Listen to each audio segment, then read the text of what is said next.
Amen.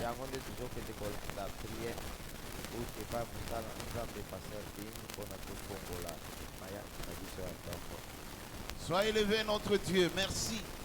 Merci Seigneur pour la vie. Merci oh Dieu pour ces bons matins où toi, Dieu éternel et Seigneur, tu viens encore de nous renouveler ta faveur et tes bontés.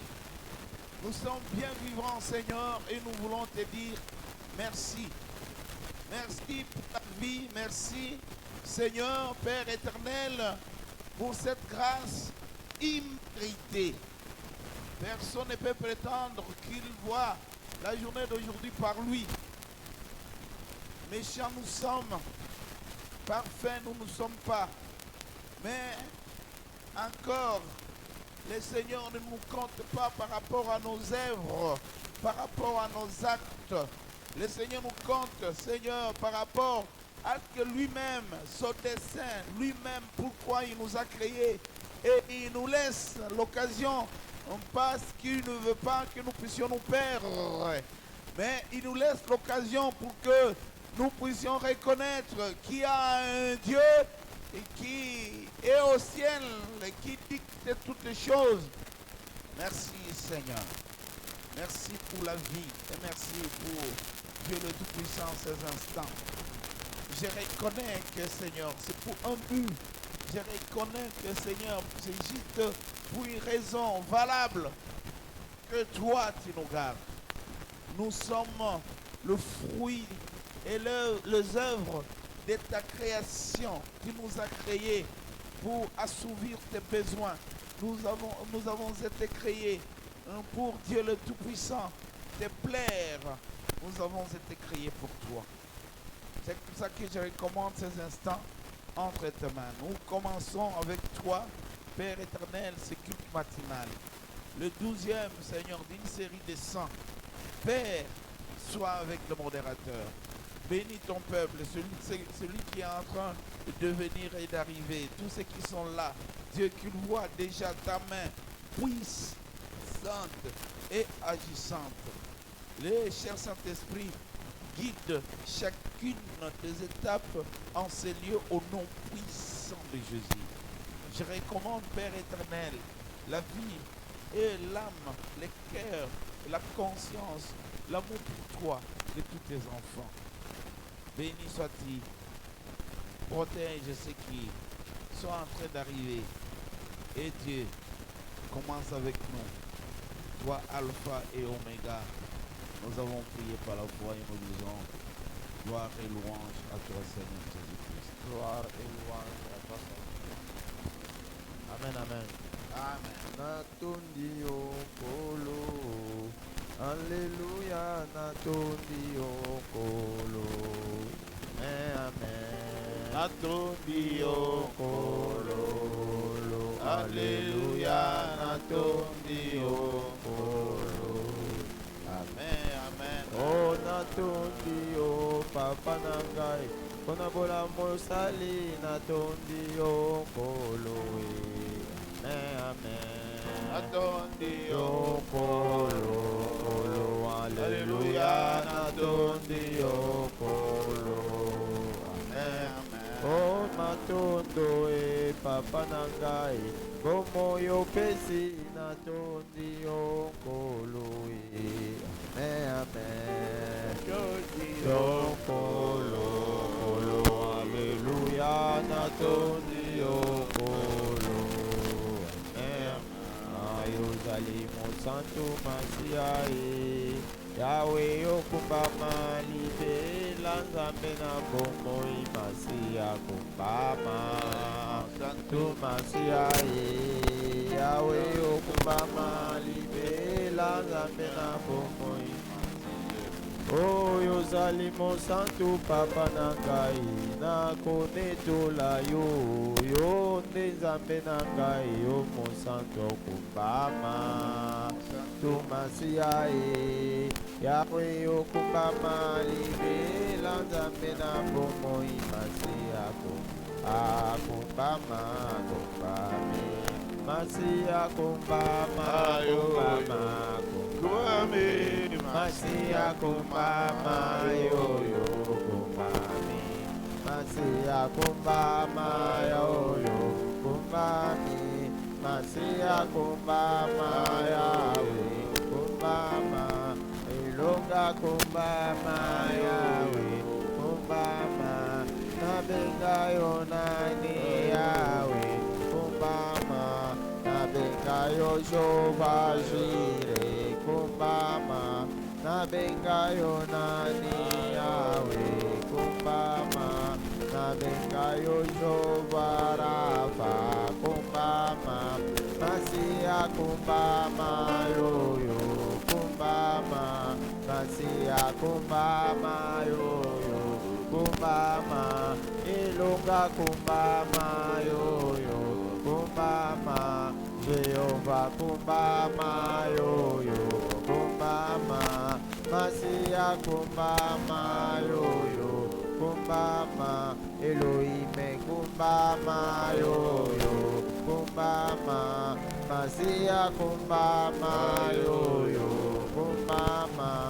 Ilunga kumbama yoyo kumbama. Masiya kumbama yoyo kumbama. Masiya kumbama yoyo. Au nom de Jésus. Kokolinga mikaka na mema titide kete kozongisa matondo epanza nzambe azali bolingo ndeko komona ntongo ya lelo ezali mpona makasi na biso te. Komona ntongo ya lelo ezali te paske tozali na makambo ebele ya kosala. Komona ntongo ya lelo ezali te paske tozali na baprojet. Komona ntongo ya lelo ezali te paske tozali na baprovision na kati ya ndako. Komona ntongo ya lelo ezali te tozali na garanti ya soins médicaux. Ndeko na ngai soki omoni ntongo ya lelo ezali mpona bolamu ya nkolo mpo mawa na ye likolo ya bomoi na yo. Ndeko na ngai nde yango ozokende kozongisa matondo epa nzambe koloba merci na oyo nyonso nzambe asali mpona bomoi na yo. Po ete kado monene oyo nzambe akoki kopesa yo na ntongo ya lelo ezobanda nano na bomoi ozala na yango. Yango nde mosusu biloko mosusu wana ekozala na ntina. Ndeko na ngai kende koloba merci epa nzambe na oyo nyonso azosala mpona bomoi na biso. Tobondela na kombo na Yesu. Sois élevé notre Dieu. Papa natondi yo. Sois élevé notre roi. Sois élevé Adonai. Soki namoni ntongo ya lelo nakoki koloba te na makasi na ngai nalalaki na inconscience na miyebaki te nzambe mekasi na bolingo na yo nzambe na nguya na yo esepelisi yo nzambe opesaka lisusu olakisaka lisusu ntongo ya lelo.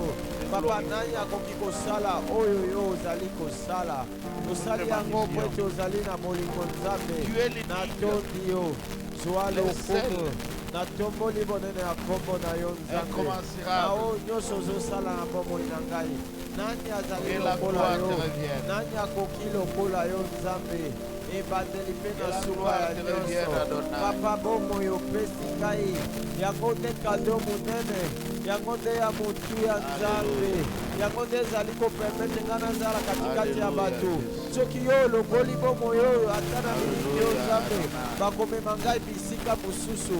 O Yawe, biloko nyonso bato ya mokili bakoki kosalela ngai ekozala na sanse paske yo osi opesi nano ezali ya motuya. O motu moko akoki kopesa ngai te. Nakoloba nini soki nazongiseli yo matondo te? Nzambe natondi yo nkolo otongwama na kati ya bomoi na ngai. Nini ezali na ntina na bomoi na ngai soki bomoi na ngai ezali korekonetre babiefe na yo na kati ya bomoi na ngai te? O Yawe, kaka lokola Davidi alobaki nzambe yebisa ngai yekolisa ngai kotanga bolamu na yo na kati ya bomoi na ngai. Papa, c'est chaque matin ozali korenouveler bolingo na yo na kati ya bomoi na ngai. Nani azali lokola yo Nzambe? Nani azali lokola yo Emmanuel? Nani azali lokola yo Nzambe ya bolingo? Nani azali lokola yo Nzambe asalaka o biloko bato bakoki kosala? Natondi bonene na kombo na yo. Ebandeli mpe na suka ya nyonso. Nzambe oyo azali akozala mpe akotikala kaka. Obongwani te Yawe. Nani azali lokola yo? Nani akoki kosala lokola yo? Mosika na yo Nzambe tokoki eloko te. Mosika na yo Nkolo tokoki eloko te. Ebandeli mpe na suka ya nyonso. Nzambe oyo asalaka o bato bakoki kosala te. Nani azali lokola yo Nkolo? Nani akoki lokola yo Papa? Merci na nyonso ozosala na kati ya bomoi na ngai. Bomoi Nzambe, bomoi Nzambe ezali ya motuya. Nazali korekonetre o maloba Nzambe ezali koloba. Mieux vaut un chien vivant qu'un lion mort.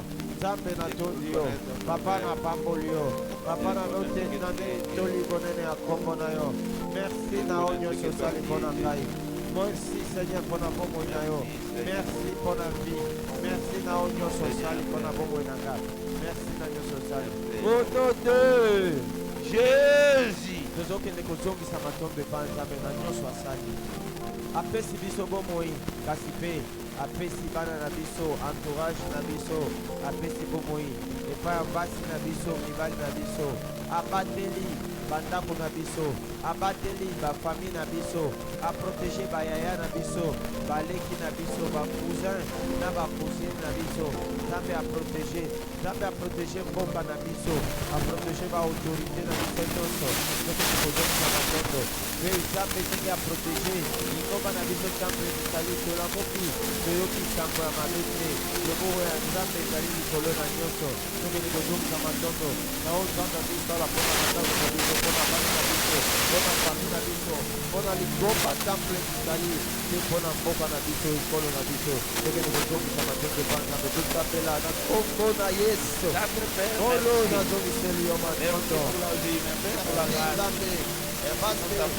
Obateli ngai mpe obateli bana na ngai, obateli mwasi na ngai, obateli papa. Nani azali lokola yo? Mpe nani akoki kosala lokola yo Nzambe? Osalaka oyo bato bakoki kosala te Nkolo. Nani azali lokola yo Nkolo? Napapoli bonene na kombo na yo. Merci Nzambe parce que oprotege ngai, oprotege mwasi na ngai, oprotege bana na ngai, oprotege baoyo nyonso nabandaka na bango Nkolo. Napamboli bonene na kombo na yo. Oprotege famille na ngai, oprotege bayaya na ngai, oprotege baleki na ngai, oprotege bacousin mpe oprotege bacousine na ngai Nzambe. Napamboli bonene na kombo na yo. Nani azali lokola yo mpe nani akoki kosala yo? Nzambe napakoli yo mpe oprotege mboka na ngai. Papa tolamuki na kimia eza na bamisusu Nzambe bazwi ata okazio ya kolamuka na kati ya kimia boye te, atako bazali na bomoi me bazali na kati ya baarme mibale bazali kobunda, bazali na kati ya kokima me yo pesi biso kimia tolamuki na kati ya kimia. Nzambe napakoli yo pasi obateli bana na yo ya eglise Nzambe ezali, obateli bamama, obateli bapapa, obateli bilenge Nzambe. Toyoki nano sango ya mabe te o Yawe, tozokiseli yo matondo na oyo nyonso ozali kosala. Ezali kaka yo nde okoki kosala, ezali kaka yo nde okoki kosala. Nzambe topamboli bonene na kombo na yo. Nani azali lokola yo Nzambe? Merci na oyo nyonso ozosala na bomoi na biso. Merci Nkolo, bomoi na biso ezali na ntina te Nzambe soki ezali mokumu na yo te o Yawe. Lakisa biso, yekolisa biso kotanga bolamu na yo Papa, yekolisa biso kotanga bolamu na yo. Bolamu na yo eleki mbelo Nzambe, po ete yo opesaka kaka ya motuya, opesi bomoi, opesi kimia, obateli Nzambe. Nani azali lokola yo? Nani azali lokola yo? Ngai nakoki te na yo koki te, aleluya. Ngai nakoki te na yo koki te, ngai nakoki te na yo koki te. Yesu moko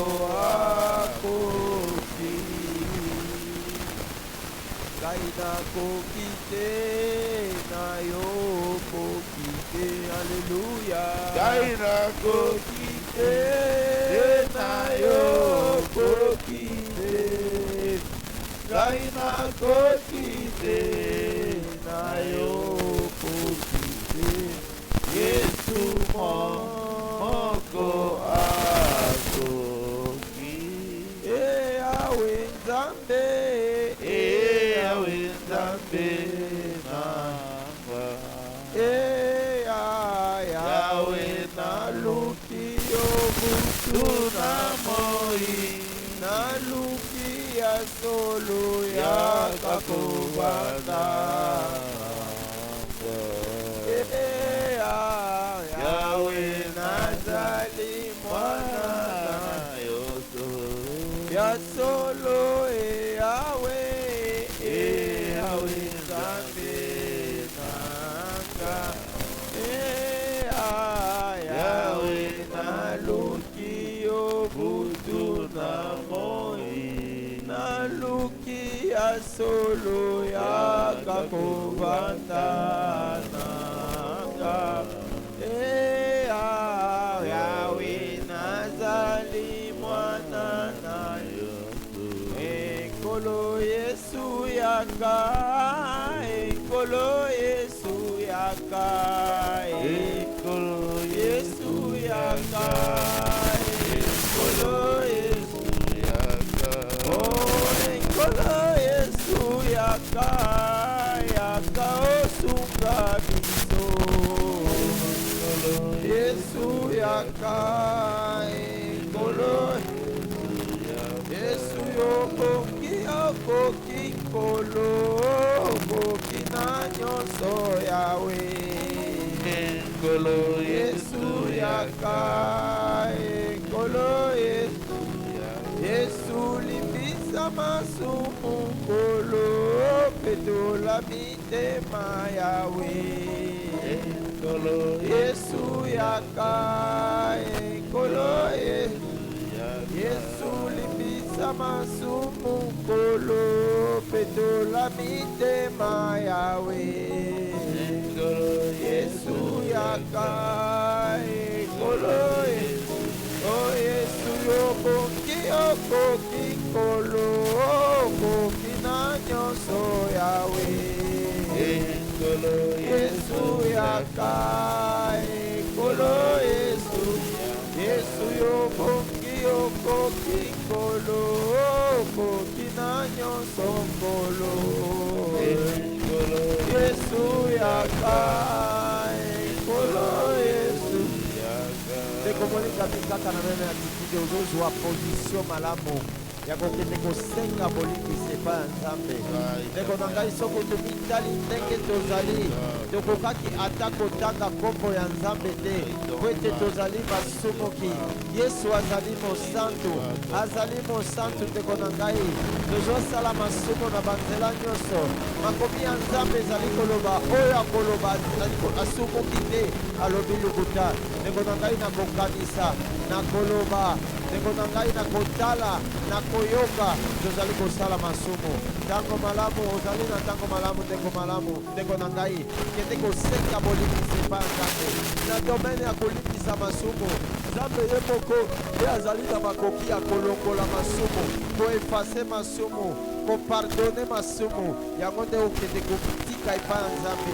komitika polele epai ya papa na yo azali wana azali koyoka yo azali na bolingo likolo na yo azali na mawa likolo na yo ndeko molinga mikende kosenga bolimbisi epai ya Nzambe tosambela na kombo na Yesu sambela ndeko na ngai senga bolimbisi tozali bato ya masumu oyo papa na ngai na ye epai na yo papa soki na mitali ngai moko nalobi nakokaki ata kotanga kombo na yo te po ete kombo na yo ezali kombo mosantu ozali mosantu ya Israele Nzambe ozali mosantu oyebi masumu te ozali mosantu papa na ngai ozali mosantu nkolo na ngai ozali mosantu Nzambe na bolingo ozali mosantu Nzambe na mawa ozali mosantu ozali mosantu ozali mosantu ozali mosantu ozali mosantu papa mona ngai Papa monangai yokela ngai mawa nzambe nazali mosumuki nzambe na maloba na ngai nazali kosumuka pote nazotungisa bato mabako papa nakoyoka nazali kosumuka papa te nazoyoka makambo ezokosepelisa yo te nzambe nakomona nazali kosumuka komona ezali kotinda ngai nzambe na biloko ebele oyo ezali kosepelisa yo te kolo yokelanga mawa papa yokelanga mawa nakokende lisusu epai ya nani papa nani akoki koyokelanga mawa mokili ezali pre mpo ekondane ngai nzambe mokili ezali pre mpe mpo esopela ngai mabanga ebwakela ngai mabanga papa yokelanga mawa kolo yokelanga mawa yawe yokelanga mawa nzambe yokelanga mawa nakokimela epai ya nani nakokende epai ya nani soki yo te nzambe nazali na posa na yo nazali na posa na yo nzambe nazali na posa na yo papa na ngai nazali na posa na yo yokelanga mawa nkolo mona ngai papa nakokende lisusu epai ya nani soki yo te nkolo nakokende epai ya nani soki yo te nkolo yokelanga mawa papa na ngai yokelanga mawa nzambe yokelanga mawa papa mona ngai na ntongo ya lelo nayende koluka yo papa po te mosika na yo nakoki eloko te yawe yokelanga mawa mona ngai na ntongo ya lelo nzambe limbisa masumu na ngai soki na mitalinga moko nakokaki kotanga kombo na yo te nzambe po te kombo na yo ezali mosantu ngai nazali mosumuki kolo soki mawa na yo te soki bolingo na yo te na bomoi na ngai papa yokelanga mawa kolo yokelanga mawa nzambe na mawa yokelanga mawa nzambe na bolingo yokelanga mawa nazali na posa na yo nkolo nazali na posa na yo nkolo nazali na posa na yo nkolo mona ngai nkolo kobwakelanga mokongo te nzambe yoka ngai papa yokelanga mawa yokufaki na ekulusu mpona ngai mpona ngai mosumuki nzambe soki masumu tolingaki koya na mokili oyo te papa mona ngai nakoya kaka epai na yo nkolo nakoya kaka epai na yo nkolo nzambe na mawa nakoya kaka epai na yo bato bazali pre mpo bakondane ngai bato bazali pre mpo bakela ngai mabanga me yo kasi nzambe ya bolingo oyo nzambe na mawa ozali na mawa likolo na ngai limbisa ngai mona ngai nzambe merci nzambe merci na nyonso ozosala mpo na ngai ndeko na ngai ndeko molingami kaka na meme attitude tozokende kosenga bolimbisi likolo ya bana na biso nzambe alimbisa bana na biso nzambe alimbisa mibali na biso nzambe alimbisa basi na biso nzambe alimbisa mboka na biso ayokelango mawa nzambe alimbisa baautorité nyonso nzambe alimbisa président nzambe alimbisa premier ministre nzambe alimbisa baministre nzambe alimbisa badepute mpe basénateur nzambe alimbisa bagouverneur nyonso nzambe alimbisa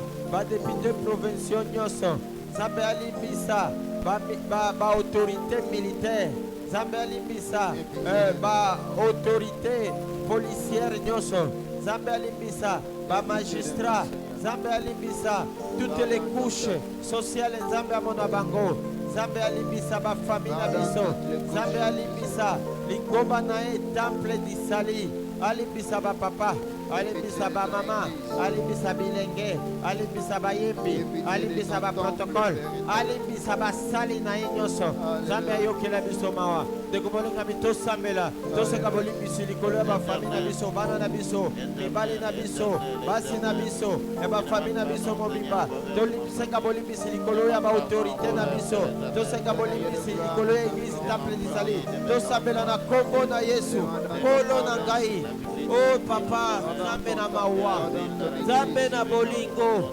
nkolo na ngai naye kosenga bolimbisi likolo ya bana na ngai nkolo limbisa bana na ngai papa limbisa bana na ngai nkolo limbisa bana na ngai nzambe limbisa bana na ngai papa mona bana na ngai nzambe yokela bana na ngai mawa nzambe limbisa nkolo limbisa nzambe na mawa limbisa Nzambe na bolingo limbisa. Nzambe limbisa. Papa mona biso. Papa mona biso. Nzambe na mawa mona biso. Nzambe na bolingo mona biso. Kolo mona biso. Yahweh mona biso. Yahweh mona biso. Yahweh mona biso. Papa mona bana na ngai. Papa bana mona mwasi na ngai. Nzambe mona bao nyonso tovandaka na bango. Papa limbisa. Longola poa ya masumo. Et papa makomi na yo elobi. Heureux ce peuple pour qui ces transgressions ne sont plus comptées. Oh, ces transgressions sont pardonnées. Papa zato za la ba peuple wana. Mona biso Nzambe. Papa na ekosenga bolimbisi. Likolo ya ba autorité nyonso ya mboka na ngai. Papa limbisa président. Limbisa ba premier ministre. Limbisa ba ministre nyonso. Limbisa ba député. Limbisa ba sénateur. Limbisa ba gouverneur. Limbisa ba député provinciaux nyonso. Kolo limbisa ba autorité militaire. Limbisa ba policier. Papa limbisa ba magistrat. Oh Seigneur, mona bako yokela biso mawa. Tolingi tozala ba peuple o ba plaire yo. Ba peuple o bazali ko sepelisa yo. Une nation qui te plaît Seigneur. Une nation qui te suit. Une nation qui t'écoute. Kolo limbisa papa. Nzambe limbisa. Na iko seka bolimbisi. Likolo ya ingoma na yo temple disali. Papa limbisa bilenge. Limbisa ba papa. Limbisa ba mama. Limbisa ba yembi. Limbisa ba protocole. Nzambe yokela bango mawa. Yokela biso mawa papa. Kolo yokela biso mawa. Limbisa ba sali na yo. Nzambe bisika nyonso. Église temple disali ezali installé. Na ba extension nyonso. Ikezala na pupu. Nzambe limbisa ba sali na yo. Limbisa ba mama, limbisa ba papa bilenge. Ezala na Kindu, ezala Kasumbalesa, ezala na Kolwezi, ezala Lubumbashi. Kolo limbisa. Nzambe mona bana na yo. Kolo limbisa. Nzambe na mawa limbisa. Nzambe na bolingo limbisa. Nzambe limbisa. Nzambe na mawa limbisa. Nani azali lokola yo kolo. Nani azali lokola yo Nzambe. Mona biso. Yokela biso mawa papa. Yokela biso mawa nkolo. Yokela biso mawa Nzambe. Tozali na posa na yo. Tozali na posa na yo. Tozali na posa na yo. Makila ma Yesu. Oh moninga makila ma Yesu. Makila ma Yesu. Oh moninga makila ma Yesu. Oh moninga makila ma Yesu. Oh moninga makila ma Yesu. Makila ma Yesu. Oh moninga makila ma Yesu. Oh makila ma Yesu. Oh moninga makila ma Yesu. Oh moninga makila ma Yesu. Oh moninga makila ma Yesu. Oh le sang de Jésus. Oh mon ami, le sang de Jésus. Oh le sang de Jésus. Oh mon ami, le sang de Jésus. Oh mon ami, le sang de Jésus. Oh mon ami, le sang de Jésus. Oh le sang de Jésus. Oh mon ami, le sang de Jésus. Oh le sang de Jésus. Oh mon ami, le sang de Jésus. Oh mon ami, le sang de Jésus. Oh mon ami, le sang de Jésus. Oh damu ya Yesu. Oh rafiki damu ya Yesu. Oh damu ya Yesu. Oh rafiki damu ya Yesu. Oh rafiki damu ya Yesu.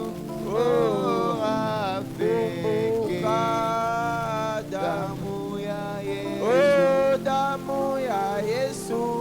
Oh rafiki damu ya Yesu. Oh damu ya Yesu. Oh rafiki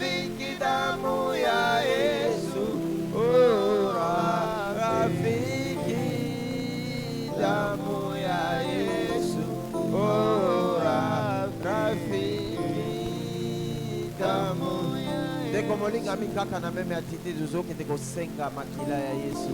Ndeko na ngai ozali homme libre, Yesu akufela yo na ekulusu. Ndeko na ngai nyonso epesamaki na ekulusu, Yesu apesaki yo ya motuya mpo na yo. Ndeko na ngai réaliser ke ozali homme libre. Makila ya Yesu esopanaki na Golgota ezali koganga makasi koleka ata makila ya Abeli. Ndeko na ngai liboso ya bapasi na yo, liboso ya biloko ezali kotungisa, liboso ya balie ya famille, liboso ya batu oyo nyonso batu basala na bomoi na yo, senga makila ya Yesu. Makila ya Yesu eya kopetola yo, makila ya Yesu elongola bututu nyonso, makila ya Yesu elongola oyo nyonso ezali kohonore Nzambe tena kati ya bomoi na yo. Makila ya Yesu eprotege yo, ekouvrir ba activité na yo, eprotege famille na yo, eprotege bana na yo. Ndeko molingami kende kosenga makila ya Yesu, kende kosenga makila ya Yesu, kende kosenga makila ya Yesu. Bongo ya mokili oyo ekokaki kosomba yo te, ero ekokaki kojustifie yo te, dollar ekokaki kojustifie yo te, libre sterling ekokaki kojustifie yo te. Kende kosenga makila ya Yesu, kende kosenga makila ya Yesu. Ndeko na ngai makila ya Yesu epotola yo. Zapela na kombo na Yesu, senga makila ya Yesu. Ekolo na ngai papa, omonaki nga na pasi, omonaki nga na kati ya konyokwama, yango nde olingaki nakufa bongo te. Papa nalola bisika ozalaki, ondimaki kolata nzoto atako oyo ozali molimo. Papa olingaki ondimaki kotika lola okitia wana mokili. O papa, mpona likolo na ngai Nzambe, yo mutu ebandaki koresevoir ba honneur, me Nzambe olingaki ozala mosali. Osali Nzambe, ozali mosali. Nzambe okei na ekulusu, yo mutu oyo ozali immortel, me kasi mpona ngai Nzambe okutaki liwa na ekulusu, opesaki nyonso na ekulusu. Makila esopanaki, makila oyo ezolakisa bolingo na yo, makila oyo Nzambe ezali kolakisa pri oyo opesaki Nzambe mpo na ngai. Papa lelo nazali korekonetre nazali homme libre, nazali libre Nzambe liboso ya bato oyo bazali koreklame ngai, liboso ya balwa ya bafamille, liboso ya bato oyo balingi komona ngai kosufrire. Nzambe nazali kolakisa bango makila na yo, nazali libre, nazali lisusu na makila ya famille na ngai te. Nzambe nazali na makila ya Yesu, kwete ngai nazali mokristo, makila na yo nde ezali kosirkile na kati na ngai Yawe. Nazali libre, nazali libre liboso ya bato nyonso Nzambe bazali kokondane na ngai, liboso ya bato bazali koreklame bomoi na ngai. Nazali kolakisa bango makila na yo, makila na yo ezali koganga makasi kolika makila ya Abeli. Nzambe nazali libre, nazali libre. Opesaki ya motuya Nzambe, opesaki ya motuya.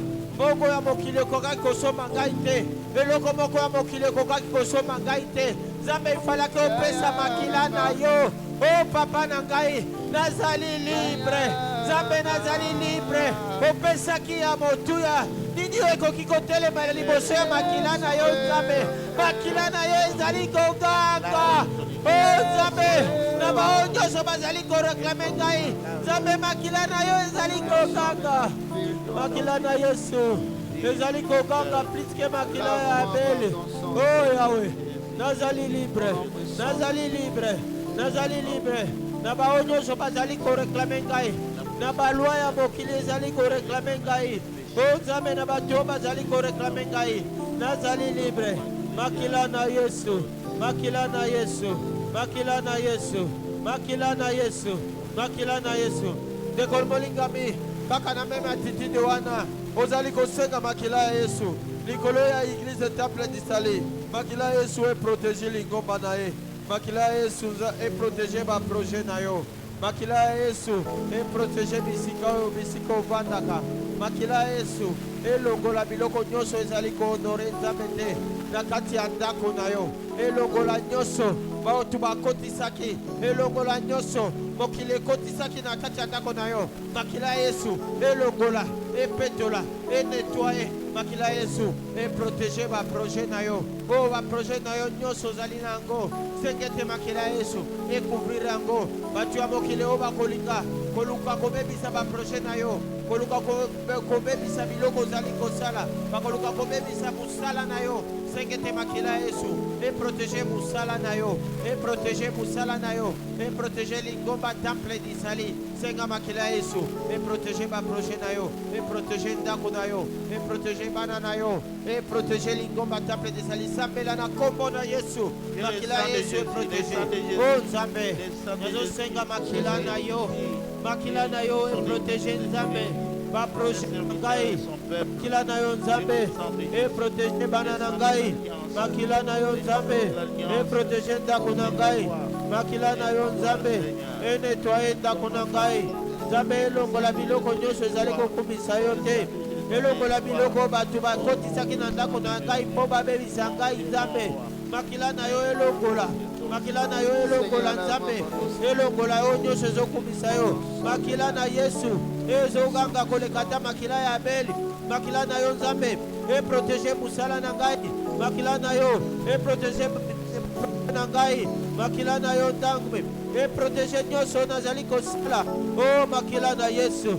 makila oyo ekokanga makila na yo Nzambe eprotege lingomba temple disali eprotege basali na yo protege Nzambe ba extension église temple disali bisika nyonso Nzambe temple ezali ezala protege ezala couvert na makila na yo o makila ya Yesu o ezali koganga makila na Yesu o justifie biso na ikolusu makila na Yesu esopanaki na Golgotha Nzambe soki makila ya nyama eprotejaki bana ya Israel na kati ya Egypte akombe plus forte raison Nzambe makila na yo ya mwana na Nzambe o esopanaki na ikolusu Nzambe nazali kodeklare nazali libre nkolo nazali libre pasi opesaki oyo ya motuya opesaki nyonso mpe na ekulusu olobaki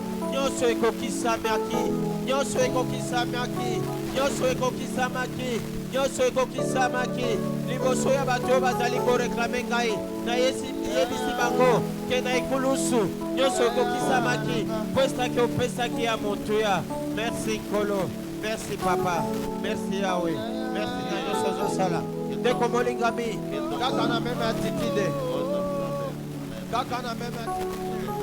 ozokende kosenga molimo mosantu ndeko na ngai tika ete nayebisa yo na makasi na biso moko tokoki eloko te yango ko Nzambe apesaki biso assurance ebele alobaki nazali na bino mpe nakozalaka na bino ntina suka ya mokili po ete ayebaki ke biso moko tokoki eloko te Nzambe azali na biso koleka molimo na ye mosantu po ete oyo azali na molimo mosantu azali na mwana mpe oyo azali na mwana azali na tata ndeko na ngai yango nde ozali kokende kosenga molimo mosantu senga molimo mosantu fongola motema na yo yebisa molimo mosantu akota aya kopesa yo makasi aya kopesa yo posa ya kosambela aya kopesa yo posa ya koluka Nzambe aya koyekolisa yo ndenge nini ya kosambela aya koyekolisa yo ndenge nini ya koluka Nzambe aya kopesa yo posa ya koluka Nzambe ndeko na ngai ya kusenga molimo mosantu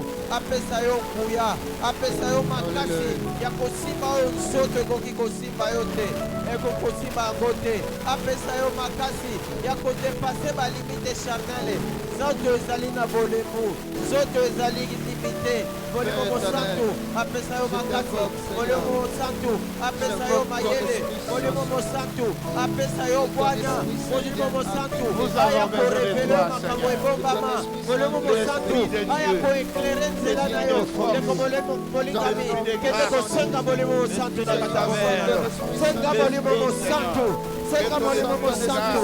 Molimo santo apesa yo mayele. Molimo santo apesa yo bwana. Senga molimo santo. Senga molimo santo. Senga molimo santo. Senga molimo santo. Senga molimo santo. Molimo tozali na posa na yo. Papa tozali na posa na yo. Papa te biso moko tokoke lokote. Tokoke lokote. Tozali na posa na yo. Tozali na posa na yo. Molimo santo. Yaka okita kati na ngai. Yaka koyekolisa na ndenge ya kosambela. Yaka kobakisanga mayele. Yaka kobakisanga bwana. Molimo santo. Tozali na posa na yo. Biso moko tokoke lokote. Biso moko tokoke lokote. Zo tozali faible. Tozali na posa na assistance na yo. Olobaki okozala na biso. Okozala na biso. Nasuka ya mokili. Okozala na biso. Nzambe nayebe tozali na biso. Koleka molimo mosantu na yo. Kweto azali na molimo. Azali na mwanya. O azali na mwana. Azali na tata. Nzambe nazali na posa na yo. Olo nazali na posa na yo. Nzambe na mawa nazali na posa na yo. Olo nazali na posa na yo.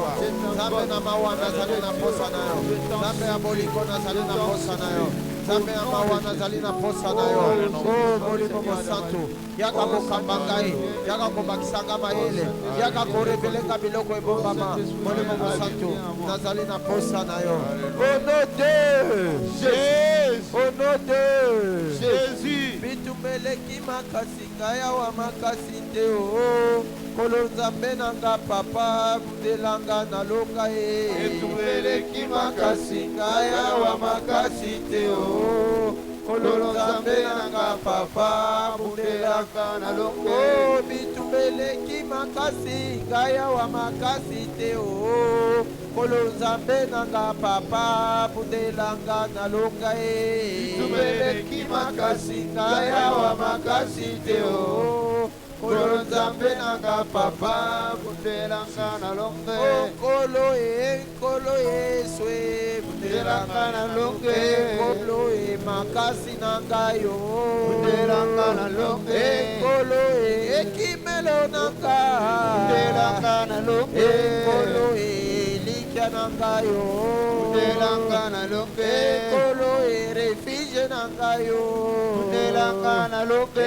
Kolo mobateli nanga budelanga na longa e. Kolo mayele nanga yo budelanga na longa e. Kolo kimelo nanga budelanga na longa e. Kolo makasi nanga yo budelanga na longa e. Kolo loka nanga yo budelanga na longa e. Kolo Yesu budelanga na longa e. Kolo naseki na yo budelanga na longa e. Kolo Yesu budelanga na longa e. Kolo Yesu budelanga na longa e. Jésus, au nom de Jésus. Ndeko molingami ekomi ntango ya bituba ozokende kotelemela nguya nyonso ya satana oyo nyonso monde ya ténèbre esi ebongisi yo ebongisi yango mpo na journée ya lelo mpo esala yo mabe batimoli mabulu mpo yo okweya batandre bapiège na banzela olekaka na misala osalaka mpo bazwa yo ndeko molingami ozali liboso ya nzambe ozokende kokweyisa nyonso misala nyonso ya mabe maloba nyonso ya mabe balobaki likolo na yo baprojet nyonso basalaki misala batikage nyonso basalaki na banzela okoleka ozokende kosenge mpa nzambe ozokweyisa nyonso bao batimolaki mabulu bango moko bakweya na kati ya mabulu bao basalaki bapiège bakanga na kati ya bapiège wana ozokondo kweyisa misala nyonso ya satana tosambela na kombo na Yesu kweyisa misala nyonso ya satana kweyisa yango na kombo na Yesu nzambe alongaki satana na kombo na Yesu nakei kokweyisa misala nyonso ya satana pouvoir ya maloba ya bato oyo nyonso balobaki ya mabe likolo ya bino ngai nazali kokweyisa nzambe batemoli mabulu batemoli mabulu batemoli mabulu kotenga na kweya bana na nga bakweya fami na ngai ekweya nzambe nazodeklare nakokweya te na kati ya mabulu wana nakokweya te na kati ya mabulu wana po ete nazali na yo nzambe ya bomoi nzambe oyo alalaka te Nzambe alingakate. Oh Nzambe na ngai, omimonisa bango moko bakoya basali bapiège na banzela na ngai Nzambe, batangi bapiège na banzela na ngai, po ete ngai nakoya Nzambe, po ete ngai nakangama, bango te bakokangama, ngai nakokangama te. Nzambe balobi na ngai balobi baloba mabe mpo na ngai, balobi baloba mabe mpo na journée lelo, po ete nazwa makama. Nzambe bango te bakozwa makama na bana na bango, bakokwea na bangulu, bakozwa makama, ekozwa ngai te, baloba na bango ekozwa ngai te, na kombo na Yesu, na kombo na Yesu, na kombo na ngai te, na kombo na ngai te, na kombo na ngai te, nazali kombo mama, na kati ya makila na yo, nazali kombo mama, na Nzambe, o Nzambe, na kombo na ngai te, yo longa Satana, olonga Satana na ikulusu, na ikulusu nazali molongi, nazali molongi, nazali molongi, nazali molongi, na makila ya Yesu, nazali molongi, nazali molongi, nazali molongi, nazali molongi, bakomona ngai te, bakomona ngai te, na maloba na bango, bakomona ngai te, bakomona ngai te, bakoya na mabulu, bakoya na mabulu, bakoya na mabulu, na bana na bango, bakoya na mabulu, bakoya na mabulu, na mabulu, na kombo na Yesu, na kombo na Yesu, na kombo na Yesu.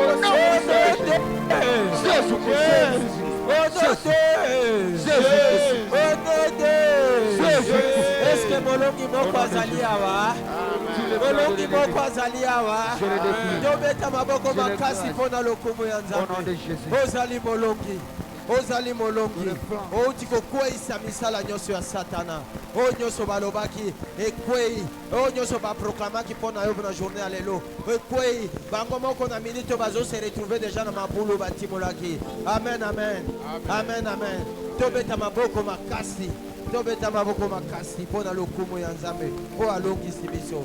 Yango nde ere tozoyamba mosali ya Nzambe Pasteur Bin mpona 15 minutes exhortation.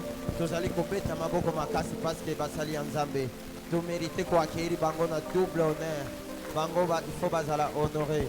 Tobenga mosali ya Nzambe, tobeta maboko makasi, maboko makasi, maboko makasi, maboko makasi, maboko makasi mpona lokumu ya Nzambe. Amen, amen, Amen. amen. Tokende kozongisa journée ya lelo mpe na maboko na ngai. Nzambe akota na journée na yo. Tala isika kani yo koleka. Oyo nyonso ozomona lokola ba obstacle, ba barrière po ete mokolo na yo ya lelo bako réussir. Tokende kotelemela yango, tokende kolongola yango na manzela na biso. Yesu Kristo aya aleka adevance bisika nyonso ekangamaki. Nzambe afreyere biso chemin yende alobi makomi mosato elobi Nzambe nde afongolaka bato nzela ata na esobe bisika kani nzela ezalaki te. Nzambe asala yango, tokotika mpe maboko na lelo na maboko na Nzambe. Un culte digne de réveil. Nzambe asapproprié culte yango mpe moko na moko ya kozala deja na 18h ti tokomaka na suka na 20h.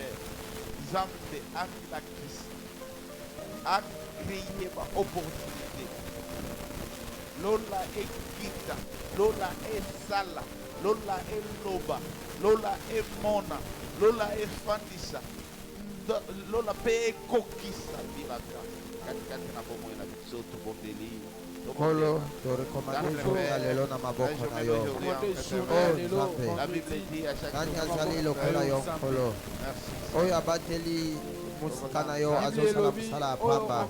Nzambe tala bisika nyonso na koleka, zala na ngai elongo, tikete makila na yo ezipa ngai Nzambe. Oyo nyonso ezali sekopresente comme obstacle, Nzambe pesa solution, omimonisa Nzambe, nazali na posa na yo, nazali na posa loboko na yo. à la vie dans le nom puissant de Jésus. Ok?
Amen.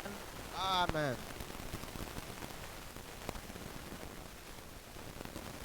Mukanda à Jacques, épître de Jacques, chapitre 2, nous allons commencer à lire depuis hier, à partir du verset 18 jusqu'au verset 22. Nous pouvons lire, on peut se tenir debout pour 2 minutes. Mais quelqu'un dira, l'un à la foi et l'autre les actes. Eh bien, montre-moi ta foi sans les actes, et moi je te montrerai ma foi avec les actes. Tu crois qu'il y a un seul Dieu, c'est bien, mais les démons aussi le croient et ils tremblent. Verset 20, est censé, veux-tu avoir la preuve que la foi sans les œuvres ne sert à rien? Abraham, notre enceinte, n'a-t-il pas été déclaré juste à cause de ses actes lorsqu'il a offert son fils Isaac? Amen. Nous pouvons nous asseoir. Amen. Vous allez continuer cette lecture-là et ce serait une très bonne chose. Je voulais aussi lire un autre passage. C'est l'évangile selon... Non, non, pas l'épître de Paul aux Philippiens.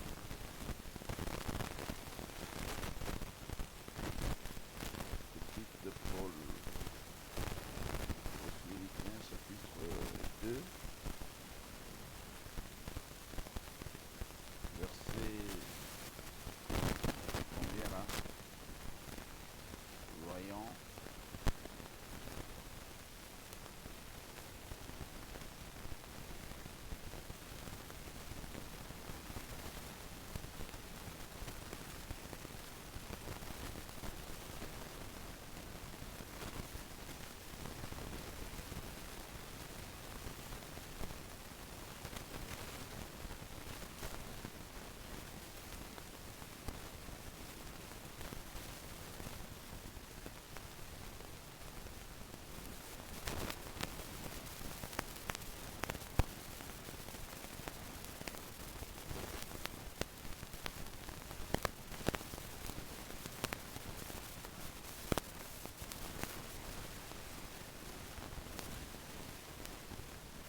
Amen. C'est pas le verset que je vais lui donner. Certainement. C'est aux Philippiens, bien entendu. Le verset là me trahit. C'est toujours au verset chapitre 2.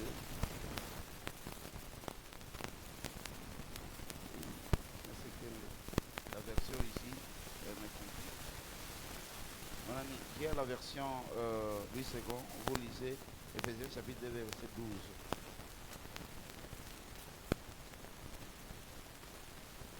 Dès 12.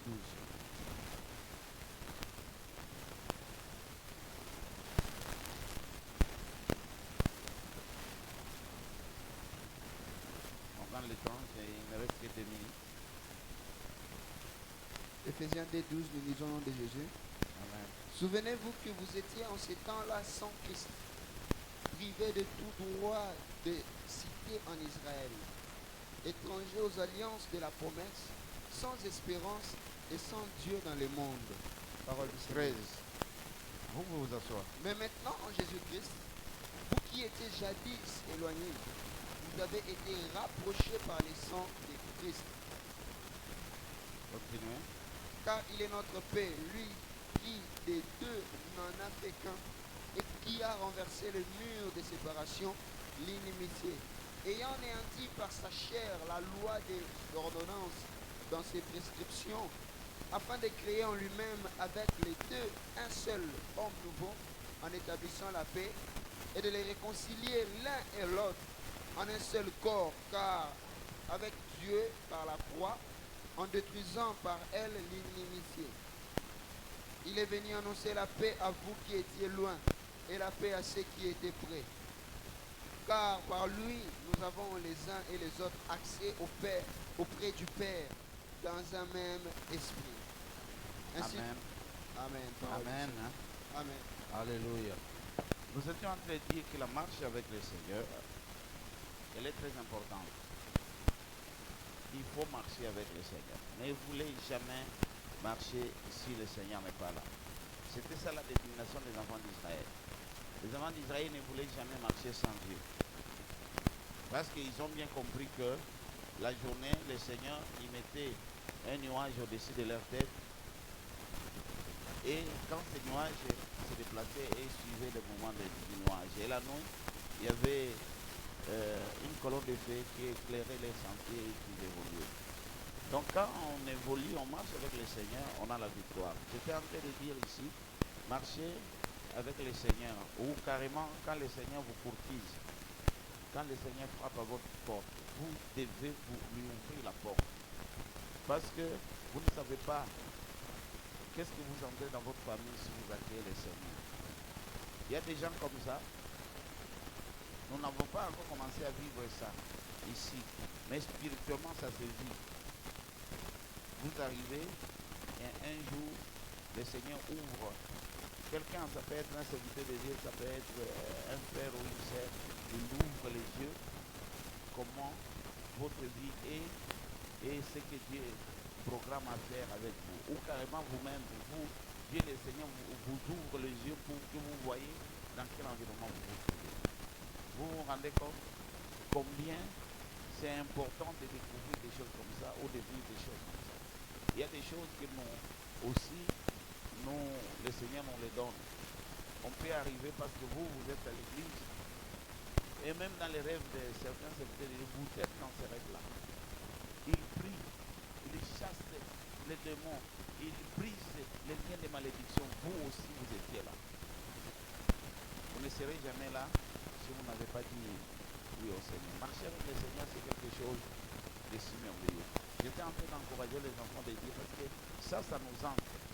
Nous avons ces habitudes-là, nous avons ces comportements-là. Dormez, tomez ça dans la macabane noire. Aux hommes, ils bombent, aux hommes, aux hommes, ils bombent. Et si quelqu'un dit, au kanisi kozana argument mingi te ya kopesa oyebi ke non eloko wana nzambe akokolinga yango te mais yo oyebi te verset nini ukosoutenir eloko wana ete ofani na yo kimia makambo yango etali ngai te eza yangali te. Non, il y a des gens qui font des choses parce qu'ils ne connaissent pas Dieu. Les jours où ils connaîtront Dieu, les jours où la lumière entrera dans leur vie, et vous allez voir, ils ne le feront plus. Beaucoup de koulouna, beaucoup de brigands, et même des sorciers, et même des occultistes. Il y a des gens qui pensent que c'est Satan qui est Dieu. Il y a des gens comme ça. Il y a des gens qui pensent que non, c'est le fétiche qu'ils détiennent, c'est ça qui résime, c'est la synthèse de leur vie. C'est parce qu'ils ne savent pas. Mais les jours où ils racontent le Seigneur, ils deviennent des formidables. Les capes, c'est Paul qui persécutait l'église. Paul tuait des églises. Il ne fallait pas être. Si vous vous déclarez être chrétien devant Paul, il part demander l'autorisation chez César. Et puis, on lui fait une autorisation pour qu'il vienne vous tuer. Si vous résistez, il vous dit, il a tous les pleins pouvoirs. Alors, quand on connaît Dieu, c'est pas bon de se cacher. Le fait même de se cacher là, ça brise tout. Le mercredi, l'homme de Dieu, pasteur Aloïs, il nous a parlé d'un verset. J'ai toujours voulu vous dire ça. J'ai toujours voulu enseigner ça. De 2 Corinthiens chapitre 3, verset 3. Il dit, nous sommes une lettre écrite à un ministère. Nos comportements, nos attitudes. Il y a des gens qui nous observent. Il y a des gens, des observateurs. Il ne faut pas penser que vous allez faire des choses, les gens ne voient pas. Même si vous êtes les plus, les plus protecteurs possibles, les gens viendront. Ils seront dans le détail ce que vous faites. Et c'est le fait de vous suivre dans les détails qui les amèneront à voir Dieu. Ils vont trouver, ils vont chercher, ils ne trouveront rien et ils glorifieront votre Dieu. Ne vous cachez pas. Si vous obéissez à Dieu, vous êtes le modèle parfait pour le monde. Vous êtes cette lumière, comme l'année passée nous avons dit que non, vous êtes la lumière et les sels de la terre. Et une lumière ne se cache pas. Et les sels, on ne les met pas au placard. Ça sert à arroser, donner le goût, donner l'essence. C'est vous qui êtes, même si vous n'avez rien, même si vous dormez affamé aujourd'hui, même s'il y a des choses qui sont encore compliquées pour définir votre vie, mais le problème c'est d'être dans le Seigneur. Et le fait de se faire identifier comme un chrétien, comme quelqu'un qui connaît Dieu, qui marche avec Dieu, ça nous protège. Ça nous protège. Le fait que les autres s'étonnent que nous fassions des choses que nous ne devrions pas faire, ça nous protège. Ça peut vous remettre en question. Et toi aussi, n'est-ce pas, tu te dis que toi aussi tu pries. Ça te protège. Et toi qui te refuses que les gens disent de cela de toi, c'est comme ça que tu te caches. On ne se cache pas. On ne cache pas son Dieu. Alléluia. Alléluia. C'est comme ça que nos œuvres, nos actes répondent à quelque chose. Jésus a dit, celui qui a honte de moi, j'aurai aussi honte de lui. Avoir honte, c'est-à-dire vivre différemment de comment les chrétiens doivent vivre. Vivre différemment. C'est ça, avoir honte. Et comment les chrétiens vivent, comment les chrétiens expriment leur appartenance en Dieu, c'est par rapport à leurs actes, c'est par rapport à leurs œuvres. Jacques, qui était le pasteur de l'église de Jérusalem à un moment, à l'époque des apôtres quand ils étaient encore là, c'est lui qui nous écrit. Il dit, on a la foi, oui. La foi c'est d'écouter, d'être au milieu ici. Mais ce qui va faire la différence, c'est comment nous réagissons, quels sont les actes que nous posons. C'est comme ça même qu'on valorise les gens. Moi, c'est vrai qu'après que j'ai compris ça, je n'étais pas quelqu'un qu'on devrait nommer, on devait consacrer pasteur. Parce que l'église était remplie de grandes personnes, des gens qui connaissent beaucoup de la parole de Dieu plus que moi. Mais ils ont vu un jeune, un enfant qui est déchaîné, qui aime les choses de Dieu, qui est tout à fait plongé. Quand on parle de Dieu, on a vu, c'est visible. On peut dire non, celui-ci, ou bien celui-là. Je sais, oui, Dieu voit les cœurs. Il y en a d'autres qui font en apparence. J'en ai connu aussi des sorciers qui se sont impliqués totalement dans l'œuvre du Seigneur. Mais malheureusement, j'ai découvert ça quand ils étaient déjà morts. C'est alors là que j'ai découvert ça. Ça m'a toujours peiné. Quelqu'un qui vous parle en langue comme pas possible. Quelqu'un qui est toujours là. Quelqu'un. Moi, je me dis, moi-même, je n'ai jamais fait comme ça. Comment il est? Qu'est-ce qu'il a? On l'enviait même. Il y a des choses qui m'ont étonné. Le jour où je suis venu, c'était une dame, la rencontrer, elle était en train d'expirer. C'est-à-dire, les souffles étaient en train de la quitter. Je trouve que comme elle faisait, c'était terrible. Donc quelqu'un, c'est comme s'il y a quelque chose qui veut venir. Moi, je dis, non. Un chrétien ou une chrétienne ne peut pas mourir comme ça. Le Seigneur nous retire pour nous reposer de nos œuvres. Vous voyez, la vie ici sur terre, elle est difficile. Elle est difficile. Ça vous tape mentalement, ça vous tape spirituellement, ça vous tape charnellement, ça vous tape dans tous les sens. Il y a des choses que vous-même, vous pouvez vous dire que moi je ne mérite pas ça. Mais aussi, le monde vous impose ça. Il y a certaines choses où, même si vous voulez quoi, vous voulez prendre des décisions, mais le Seigneur vous interdit de prendre des décisions. La vie n'a jamais été facile. Et alors, quand vous avez marché avec le Seigneur vous retire pour vous reposer. Ça ne peut pas être quelque chose, d'ailleurs, partir c'est quelque chose de beau.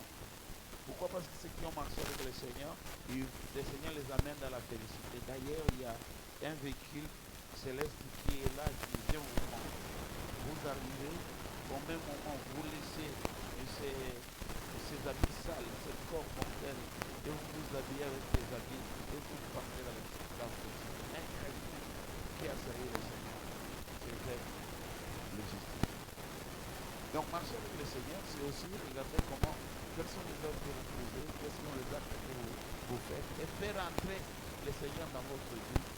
C'est vous bénir vous, et bénir votre famille, et aussi dédier la bénédiction à plusieurs générations avant vous. Il ne faut pas il ne faut pas négliger le fait que vous entrez en contact avec la parole. Il ne faut pas la négliger. Aujourd'hui, vous êtes en train de la négliger. Demain, ça sera sérieux, ça définira de tous les rêves de votre vie. Alléluia. Alléluia. Nous sommes des portes et nous laisserons encore davantage si nous laissons nos vies être à la lumière de la parole de Dieu, si nous laissons le Seigneur nous conduire et si nous décidons de marcher avec le Seigneur. Décider de marcher avec le Seigneur, c'est de dire à chaque instant, à chaque moment, il ne faut pas être la personne qu'on reproche à tout le temps. Hein, quand on va reprocher, quand on dit des choses, qui a fait, c'est toi toujours qu'on cite. Et qui a fait, pas dans le bien, mais dans le mal. Non. C'est comme ça que les gens qui connaissent Dieu, ils se réconcilient, ils viennent, ils arrangent. Il ne faut pas dormir. Et vous avez un cœur. Il ne faut pas faire comme Judas. Il ne faut pas faire comme Caïn. Il ne faut pas faire. Ce sont des mauvais exemples. Et il ne faut pas aussi faire comme nos pères, Adam et Ève. Ils cherchent à se justifier là où on peut facilement résoudre les problèmes en disant pardon, en pleurant. Il y a des gens comme ça qui à tout moment, quand il y a quelque chose, ils pleurent, ils demandent pardon, vous me pardonnez, tout ça. Parmi mes enfants, il y a bon, je ne sais pas, ça ne se développe pas encore, je ne sais plus encore tester ça. C'est Pierre Samuel. Pierre Samuel, même si vous étiez en train de décider de les punir, vous allez arrêter. Pourquoi il s'est demandé pardon? Et il vous dit, j'ai mal fait, je ne ferai plus ça, je promets devant Dieu, devant les hommes. Il fait son discours et il est en train de pleurer. Même si vous êtes comment, vous dites, après ce discours-là, pourquoi je vais encore continuer à... Donc l'enfant a résumé ce que vous deviez entendre. Donc Dieu aime ça. Et marcher avec le Seigneur, ça nous apportera beaucoup de bonheur. Nous nous inclinons dans la prière et nous demandons au Seigneur de marcher avec nous, de nous donner un cœur sensible, de reconnaître ce qu'il a fait pour nous. Et c'est lui qui fait, c'est lui qui prépare. Dieu ne profite pas de nous, c'est nous au contraire qui profitons de lui. Prions le Seigneur. Tendre Père, Seigneur, merci. ta parole, On va parler nous l'avons avec ton écouté, bénis serviteur. ton peuple, je les Donne-nous renvoie dans la donc paix, ce cœur au nom sensible puissant de d'écouter ce Jésus. qui vient de toi Nous avons et de prié te par la foi. servir et de nous laisser attacher Merci à ta Seigneur parole. Jésus-Christ. Merci, Celui qui a Jésus. mené ses offrandes, il les dépose. Et sinon, nous tous nous sommes debout et nous disons, craignons donc, tandis que la promesse d'entrer dans son repos subsiste encore, qu'aucun de vous ne paraisse être venu trop tard. Que le Seigneur vous bénisse. Amen. Que vous